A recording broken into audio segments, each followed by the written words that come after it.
Hi guys, so in this video I'm showing you how to cut an inner dress using 2 yards of crepe fabric. Welcome back to my channel. So the next thing to do is to get your measurement. So for inner dress, the measurement you'll be needing is shoulder, bust, waist, hip and length. And for this tutorial I'll be using my client's measurement. Now the next thing you're going to do is to check the elasticity of this fabric. I'm using crepe and you could see how it stretches. It doesn't stretch so much like lycra, but it still stretch. So I'm going to use 3 inches additional measurement. You can also wonder why 3 inches. Now when you're doing a dress that does not have zip, you add ranging from 2 to 4 inches additional inches. And how do you know what to add? By the elasticity of the fabric and also how your client wants it. Now for my client, she doesn't want it to be so tight on her. She also doesn't want it to be free. That's why I'm using 3 inches. If you're working with a lycra material that stretches so much, you can consider adding only 2 inches, okay, or even 1. But now we're working with crepe, and then I'm adding 3. If you're working with a stiff fabric like cotton, you can consider adding 3.5 or 4 inches additional measurement. After that, I hope you understand. After that, you will now add your 1 inch allowance. Now that depends on your allowance, and this is what I'm simply doing here. I've added my 3 inches additional measurement to my actual measurement, and then 1 inch as my sewing allowance. So the next thing I'm going to do is to fold. And how do you determine your folding? You determine your folding by the highest number you have on your measurement. And the highest number I have here is my hip, which gave me 55, and 55 is there about 13.75. So I will fold using this is what 55 gave me, but I'm going to like put additional 1 inch so that I don't run shortage of the fabric in as much as I'm trying to not waste the fabric. So the next thing is I'm going to iron and then mark my borderline to get the accuracy.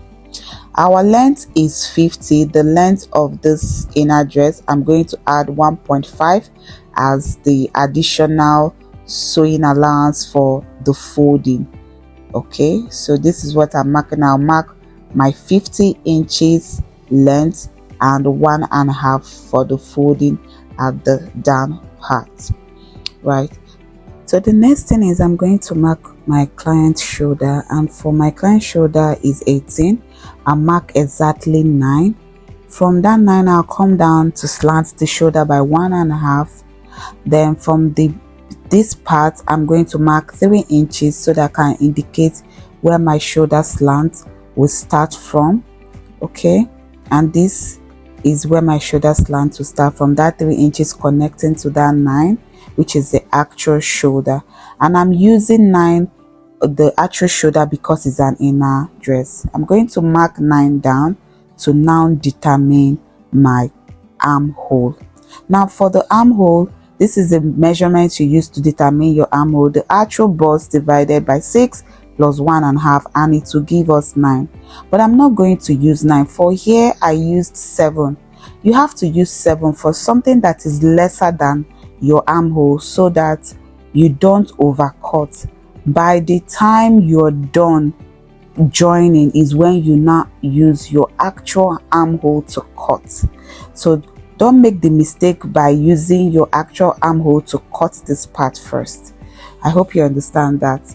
So the next thing I'm going to do is to mark my bust point, which is 12.5. Now for this armhole, back on this armhole, you can even cut it smaller. Okay, it's now when you want to join is when you consider using the actual armhole measurements. I'm going to also mark 18 as my half length. From 18 I mark 9.5 as my hip, and then this is 9.5 getting my hip, trying to confirm that it's the hip, which is 28 from the shoulder. Now I'm going to start taking my measurement.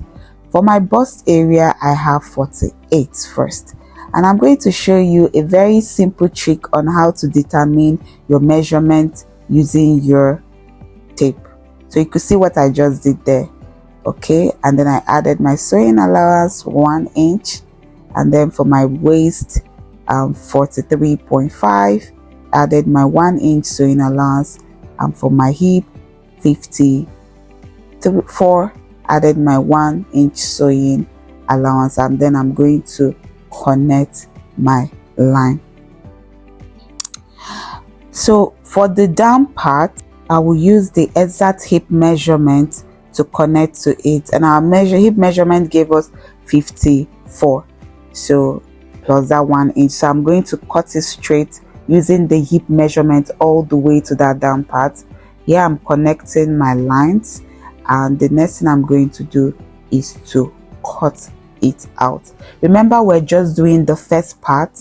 Okay, this is the first part, which is we consider as the front. Now after cutting it out, I'm going to fold. I'm just going to trim, and then after cutting this out, I will notch. Remember, we notch and we iron in our class. I'm going to now fold another one, which will be the back, because we need two, the front and the back. Now if you can, I didn't want to cut it together. I wanted to show you part by part, but for the fast, if you're not a beginner, you can join it all together and cut it at once, but I just did it one after the other just so you understand. Now I'm done cutting the front and the back exactly the same thing. I will notch it together. This notching helps when you're sewing and is greatly important. Now I'm going to also indicate my neckline. I will show you the neckline that I want to cut for my client, so yours can be different, but for the sake of this tutorial, this is the neckline that I will be using. So I'm going to cut a neckline that looks like this, and first of all, I'll bring what is here now is the front and the back.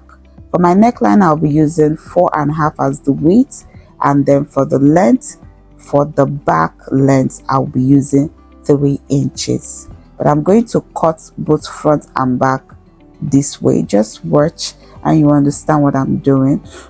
Okay, you could see, then I remove the back and then place the front. Now this is the front. For my front, the length will be 7 inches. I'll just connect it and cut. This is very simple if you just watch what I did. So my front is 7 while my back is 3. The width of both of them is 4.5. So this is it. After I'm done cutting, this is the front, is wide, is the length is deeper than the back.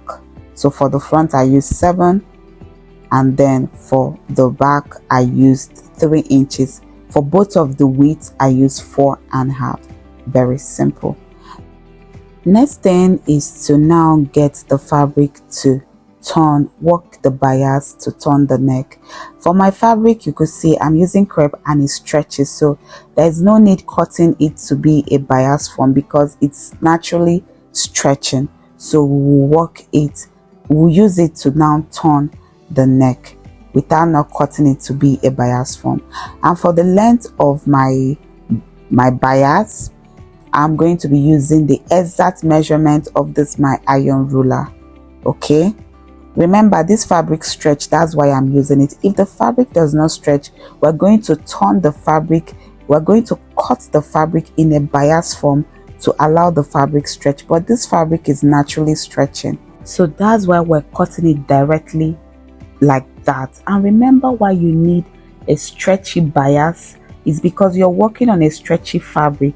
So you need a stretchy bias to enable the neckline to lay well.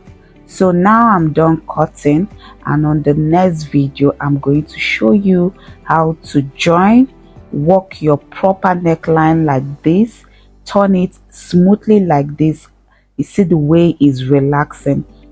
So guys, watch out for my next video on how to perfectly join your inner dress. Thank you for watching. Bye.